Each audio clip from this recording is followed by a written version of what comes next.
Boa tarde, turma. Agora a gente vai ficar com a parte final do vídeo, que eu estou falando de transporte de oxigênio e transporte de gás carbônico. A gente vai falar do transporte de oxigênio e transporte de gás carbônico por conta de um exame que a gente faz dentro do laboratório de análises clínicas voltados para os hospitais.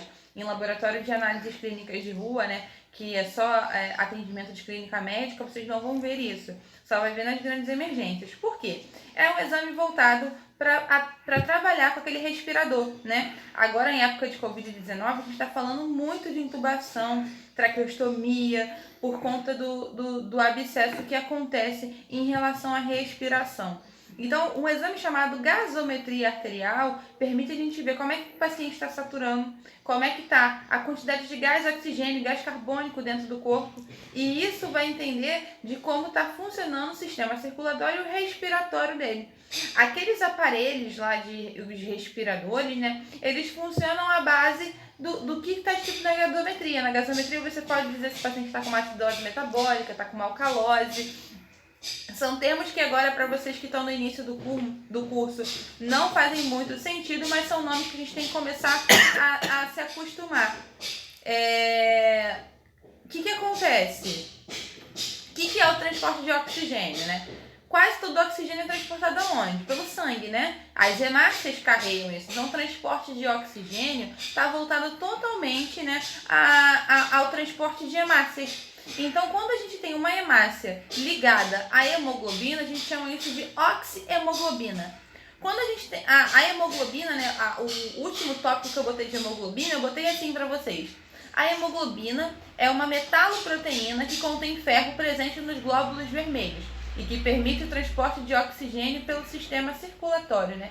A hemoglobina fica ligada a 4 átomos de ferro e isso ajuda a transportar o ferro e o oxigênio. Ela ser uma metaloproteína é porque ela consegue se ligar a uma proteína e a outra substância que não é uma proteína, que no caso o ferro é o que? A gente já estudou isso, é um sal mineral.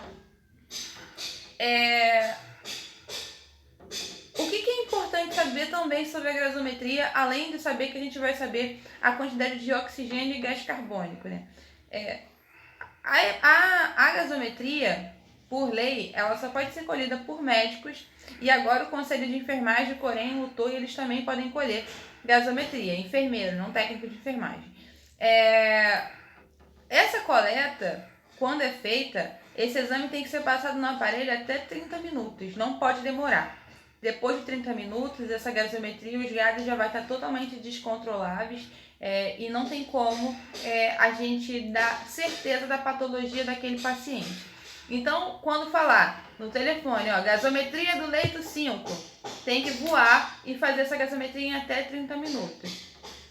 Outra questão muito importante, mesmo que seja outra pessoa que colha para você, não seja você que colha, vocês têm que ver se o material foi entregado de maneira correta. Porque tem muita gente que tem mania de colher esse exame é colhido em seringa heparinizada. A heparina, um anticoagulante natural, você vai colocar numa seringa. Existem já seringas no mercado que ela já vem heparinizada, é só colher direto nela. E ela é ótima porque ela tem uma rosquinha para você tampar e não fica aquela agulha lá despontada que é totalmente errado. Não pode deixar. Pode ter perto, pode dar muito problema. Então, a gasometria ela tem que ser bem vedada. Então, esse material que já vem com a seringa heparinizada, ela já vem com uma tampinha verde, né?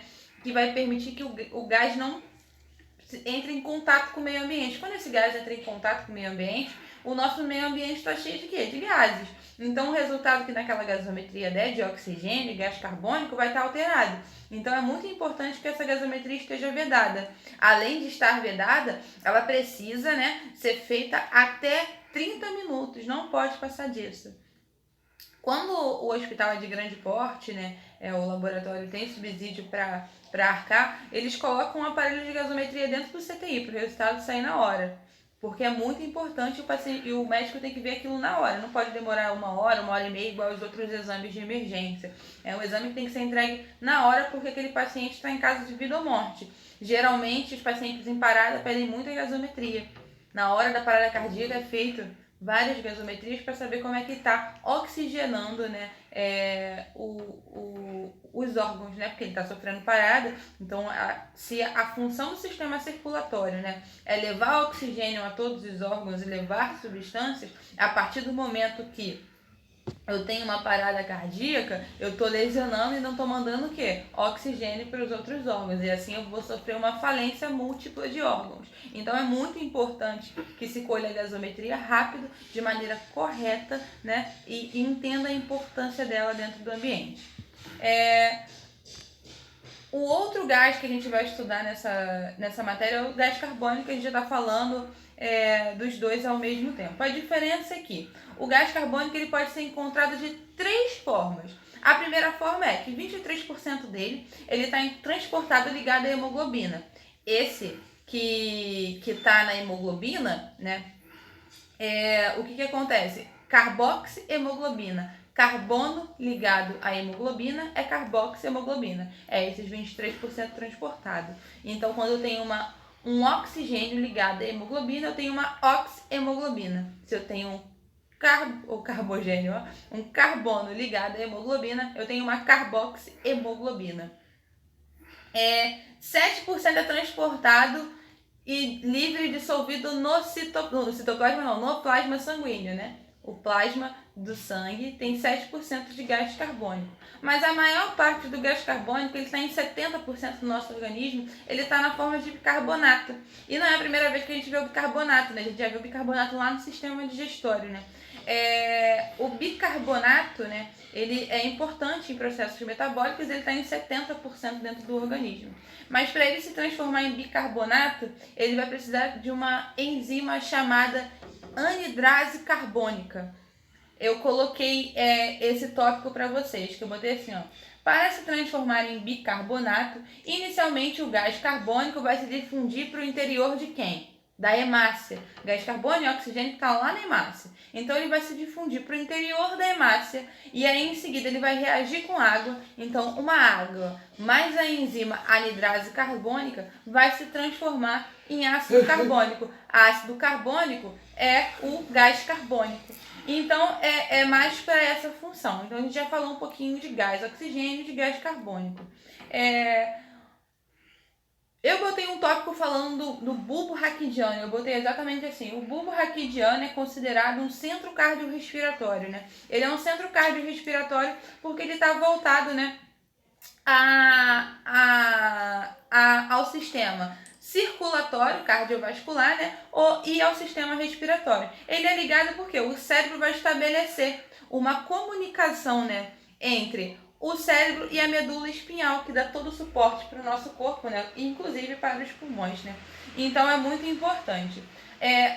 Só a última informação que eu vou colocar, né? Que a gente tem 2 tipos de concentrações de gás carbônico dentro do organismo. Eu tenho uma concentração alta e uma concentração baixa. Quando a minha concentração aumenta, né? Minha concentração de oxigênio aumenta, automaticamente o meu ritmo respiratório também vai aumentar. O coração acelerado, a taquicardia. Quando a minha concentração de gás carbônico está baixa, né? A minha frequência cardíaca diminui. Então nada do nosso corpo é muito pouco. Tem uma quantidade necessária. Então, se eu tenho um aumento de gás carbônico, eu tenho um aumento da minha frequência cardíaca. Se eu tenho a baixa do gás carbônico, eu tenho a diminuição da minha frequência cardíaca. Gente, eu vou terminar aqui na sala do sistema respiratório. Eu só vou dar uma repetida na gasometria, porque vai ser um exame que vocês vão colher. Existe gasometria arterial e venosa. A venosa, eu confesso que eu não vejo muito sentido clínico, mas tem hospital que pede. O mais importante é a gasometria arterial. Não é vocês que colhem, é o médico ou o enfermeiro. Tem que estar bem vedada, tem que ser feita até 30 minutos, tá? Tem que ser feita até 30 minutos. E ali a gente vai ver a quantidade de gás oxigênio, gás carbônico, saturação.